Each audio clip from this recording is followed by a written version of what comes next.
Reading with your kids. Hey, so great to see you. Come on in. Hi, my name is Jedley, and this is the Reading with Your Kids podcast, coming to you from the beautiful Reedville neighborhood in the southwest corner of Boston, Massachusetts. We have a fantastic show for you today. We have a fantastic show for you every day.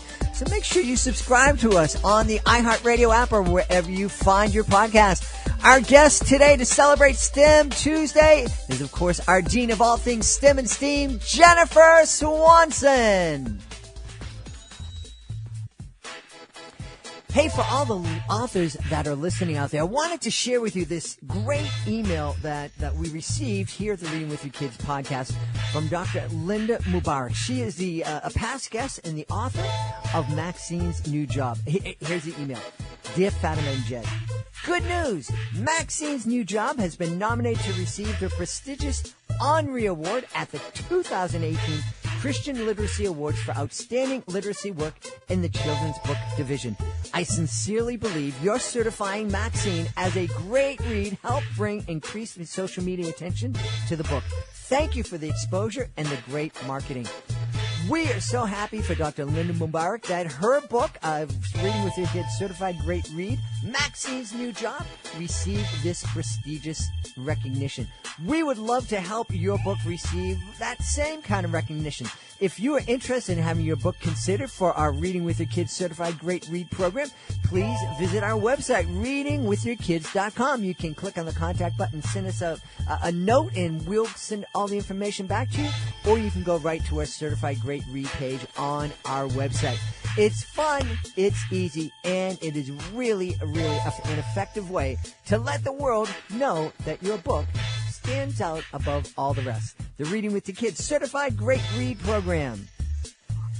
Joining us on the line right now from Jacksonville in Florida, she is the Dean of all things STEM and STEAM here in the Reading with Your Kids podcast. Please welcome back the author of Astronaut, Aquanaut, How Sea Science and Space. I messed that up again. I do it all the time. Please welcome back Jennifer Swanson. Jennifer, how are you? I'm great. Thanks for having me, Judd. I get the astronaut in the sea and the aquanaut up in space, and, well, that's where my head is all the time. But big news, astronaut, aquanaut, wherever they do their science, that was just nominated for a Florida Book Award. Congratulations. Thanks. Yeah, I was really excited. It won the silver medal for the older readers, which is ages 7 to 12. I was thrilled because, yay, it's a STEAM book. Yeah. But I hope kids really, just find it a lot of fun. And to be honest, a lot of it takes place in Florida. Aquarius is down in South Florida. And of course we have NASA. Mm-hmm. So yeah, it was a great honor. I'm thrilled with the win. Well, that's great. We love it. I've mentioned before, Jennifer was kind enough to, donate a couple of autographed copies of the book to my wife's school and to my wife's best friend's school, and they love it. They love it. My wife's best friend, who's a principal of an inner city school, serving a huge population of kids originally from Central America who've immigrated here, and they're like, we can do that. There are people like me on those pages. This is awesome. And so that's really wonderful. And it's so great that book is getting the recognition it deserves, because it's really inspiring kids to start to dream about STEM. Well, thanks, Jed. I love to hear those stories. That makes me feel good. I'm glad kids are enjoying the book, and I hope we have lots more aquanauts and astronauts in the future. Absolutely. Jen is also the driving force behind kidliteracy.org, a great new nonprofit happening down in Jacksonville and helping to promote literacy. So we're really excited about that too. Well, thanks. Yeah, I am too. We'll have the website up and running in April. So yay. It's a fun thing, but as you know, nonprofits are, lots of work. Lots of work. Well, one thing that's really fun and probably a lot of work during the research to create them is reading books about animals. And today we're talking about awesome animal antics, one of the STEM Tuesday themes on Jennifer's STEM Tuesday blog. So why don't we delve right into that, and what kind of resources a parent's going to find on that edition of STEM Tuesday? Well, so STEM Tuesday, Awesome Animal Antics, is actually January 2019. Remember, we're doing these in the past. And the first week starts out with a book list by my amazing team of authors, Nancy Castaldo and Patricia Newman. And we have so many cool books. If your kids like beavers, we have the Superpower Field Guide to Beavers. And we have Penguins versus Puffins by Julie Beer, which is almost like a contest, like mock setting of a contest, like which bird is better, penguins or puffins. That's a really fun book. Then we have Death Eaters by Kelly Milner Halls, which is about vultures. Okay, vultures. Mm-hmm. Yeah. And so, this one's really fun too. Animal Zombies by Hannah Steifel. And she talks about zombie parasites, blood-sucking vampires, sea beasts, and ghost animals. I'm fascinated. Ghost animals, zombie animals. This is, you got my attention. I know, right? And then we have a cool one called Eavesdropping on Elephants by Patricia Newman. We have Unstoppable, True Stories of Amazing Bionic Animals by Nancy Furstinger. I have my Absolute Expert Dolphins there, by, National Geographic Kids. There's just a whole fun list. Nancy and Patricia, who made this list, kind of went crazy with all the cool animal books that you can find out there. So I would highly, recommend that parents take a look at that, especially if you have kids that want to be like veterinarians or maybe zoologists or anything like that. There's and a lot of these have really cool images, like photographs. If you want to see zombies, animals, those photographs, they're cool. Let me just tell you. Now, can you give me a hint of what a zombie animal looks like? I mean, I've seen a lot of zombie animals like on the bus and on the subway, but I don't think we're talking about the same thing. Okay, so let's see. If you go to the second week of STEM Tuesday, this is in the classroom, and this one was done by Jody Wheeler-Toppin, is one of my authors that helps, and she gives it there's actually a great picture of a frilled shark. So it's kind of the picture that they're showing, because, they want to make this dramatic. It's kind of like it's all black in the back, and it's like this head coming out with these giant teeth. And it says it apparently has 300 teeth with multiple spikes arranged in 25 rows. Whoa. I know. Whoa. That'd be a mean dentist bill. Yeah, I don't know that you would want to run into this thing in the dark underwater. That might not be a good thing. But yeah, so that's an example of a couple of the animals that are in there. And then of course it's a National Geographic book. So all the pictures are just amazing. That is one of the things about National Geographic. The photographs, whether it's in the magazine or Nat Geo Kids, the photography has always been exceptional, just out of this world. Yeah, well, that's one of the things they're known for. And so when you write for them, it's fun because, like I write the words, but then when you get to see it in layout, you see the pictures and you're like, whoa, this is so cool. Because they have such amazing photographers and a whole photography team that chooses them for the books. So, that's the really cool. And I think as a kid, I mean, I love it as an adult, but I think kids even think it's even more cool. Especially this one with all the teeth. Like, it's crazy. It's crazy to think about that. So that one is in the second week and in the other part of this, the other thing about STEM Tuesdays, we try to teach a little bit too. So we try to give something for like the teachers or maybe the homeschooling parents to use. So this second week of STEM Tuesday actually talks about how authors write. Ooh. So they have coined this term called interruption construction. So she's talking about how authors use big, long, run-in sentences to convey the information, and then how you take it apart and you see that it's just extra bits of information. So the whole sentence is, its 300 teeth with multiple strikes arranged in 25 rows are pointed like arrows toward the creature's throat. So a teacher can ask their kids, okay, so you should have learned 3 pieces of information from that sentence, right? Mm-hmm. You should have learned the number of teeth it has, how they're arranged, and what they look like. So this is why my team is really good at creating ways to help teachers talk about this type of literacy in the classroom, or also homeschooling parents. Like and it's also a fun way to do it because again, you get to look at the cool picture while you're doing it. Mm-hmm.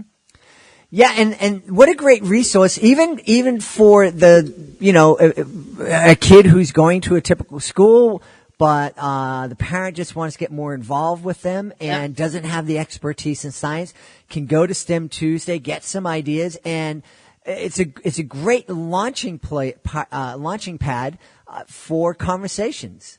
Yeah, and that's what I think is great. I mean, I don't know what conversations were like at your dinner table, but for ours, let's see, during one conversation at one meal when my son was probably in 2nd or 3rd grade, my husband explained to him how a nuclear reactor works.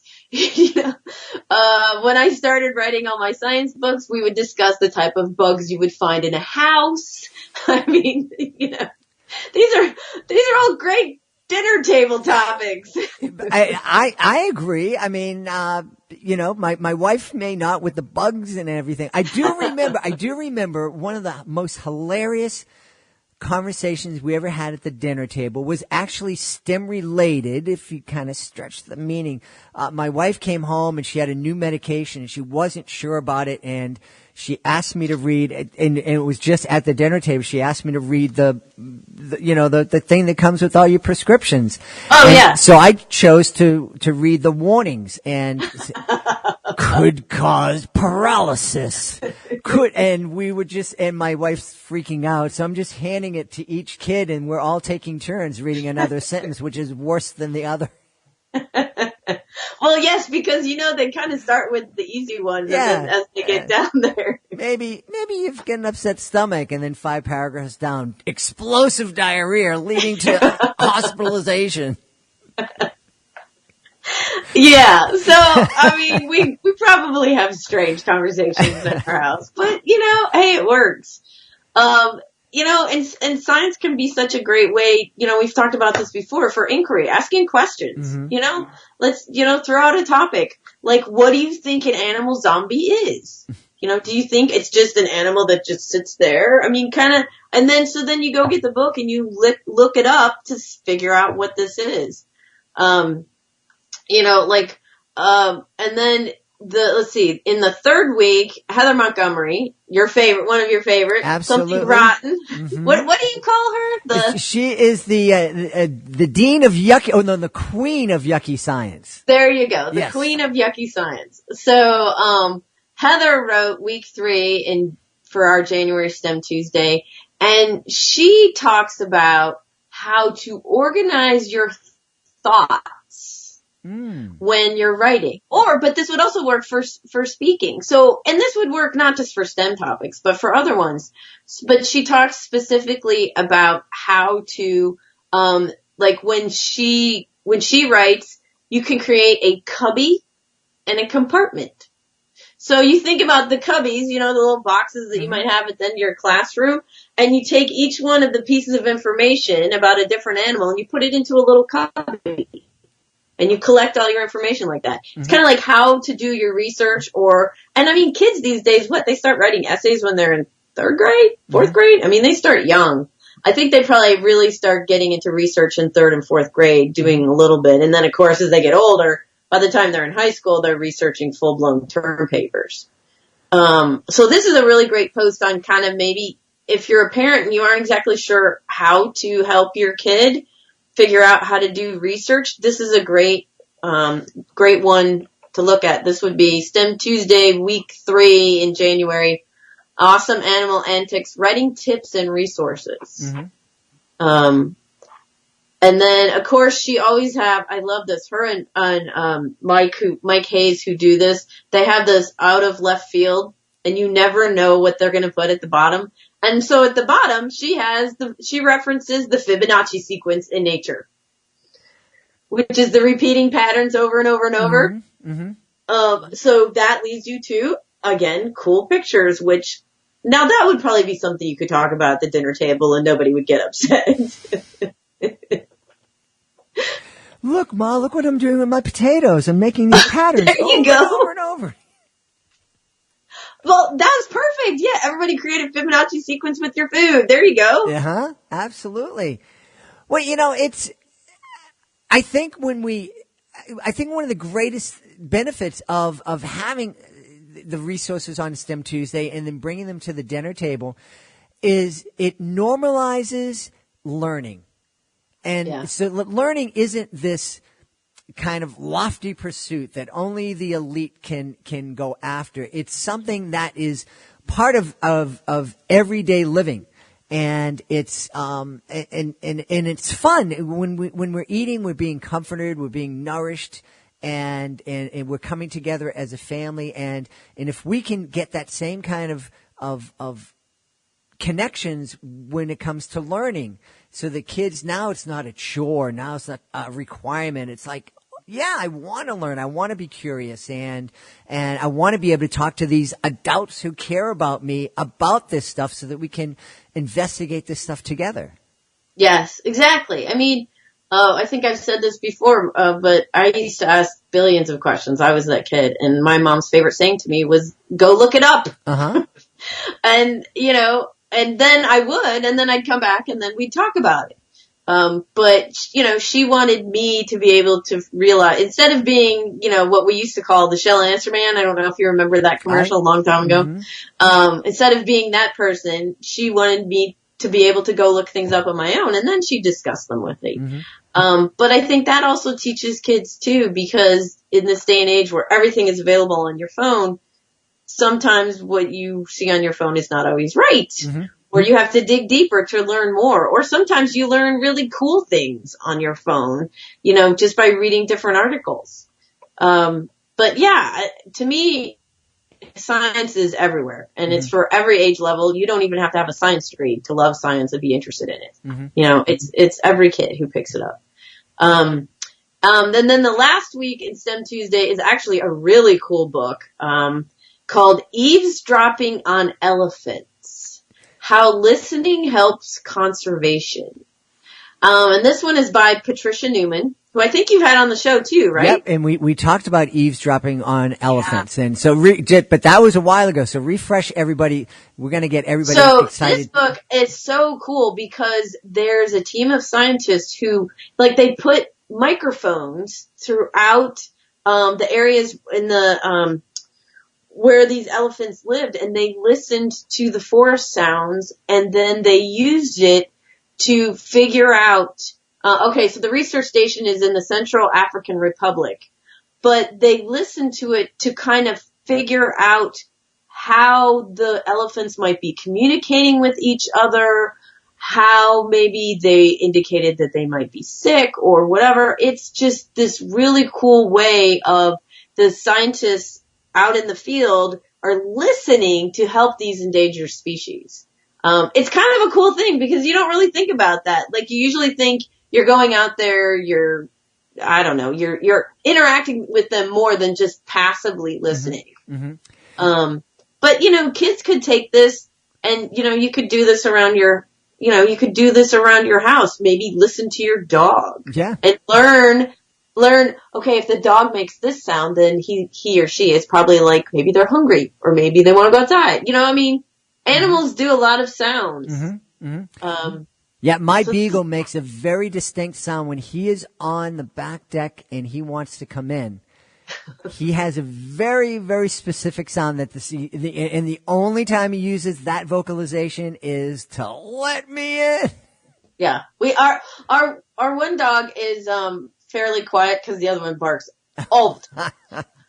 But when she wants to come in, she has this very loud, demanding bark, like let me in, now. Yeah, it's like, wow, okay, like I hear you, because the other time she just doesn't bark at all. Mm-hmm. So it's interesting. So kids could listen to their own animals and hear if they hear sounds. And the other thing that was fascinating about eavesdropping on elephants was just Patricia and I got into a great conversation about all the different team members and all the different disciplines and knowledge that had to come into use. So you not only had biologists and animal scientists, but you had audio technicians. And you had to have somebody who was able to set up the microphones and to be able to receive all that information. So it really was a great example of how everybody can contribute to scientific investigations.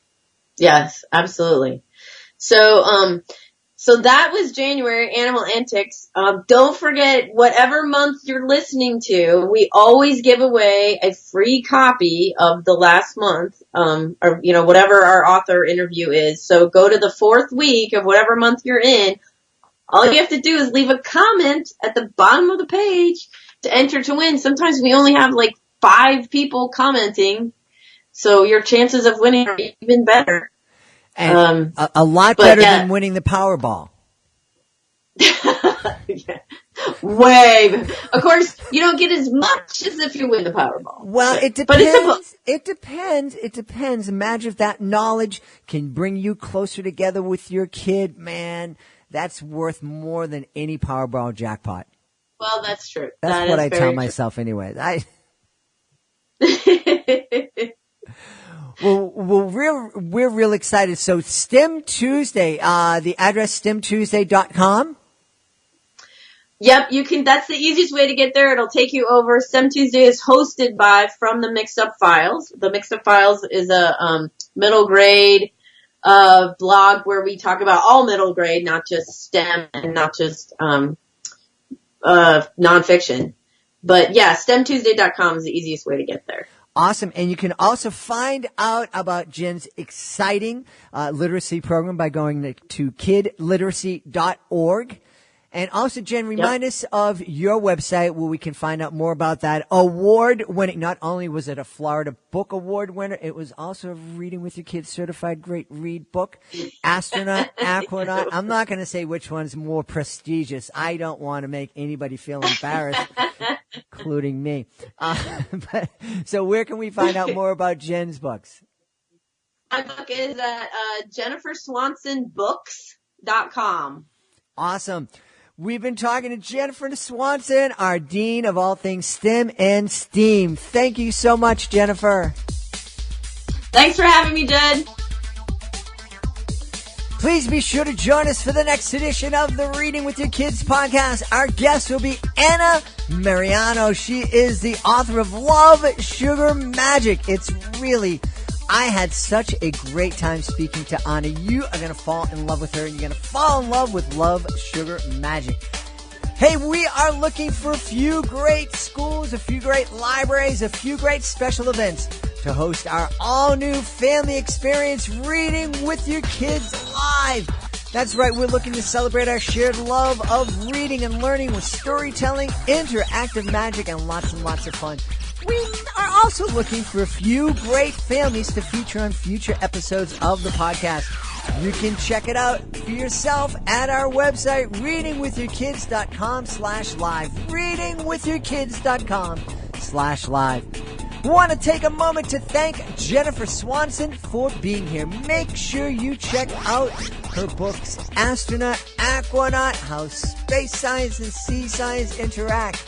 Also, we want to thank you. Thank you so much for taking the time to write a review at Apple Podcasts or iTunes, at Stitcher Radio, or on the iHeartRadio app. Thanks so much for taking the time to make the world a better place.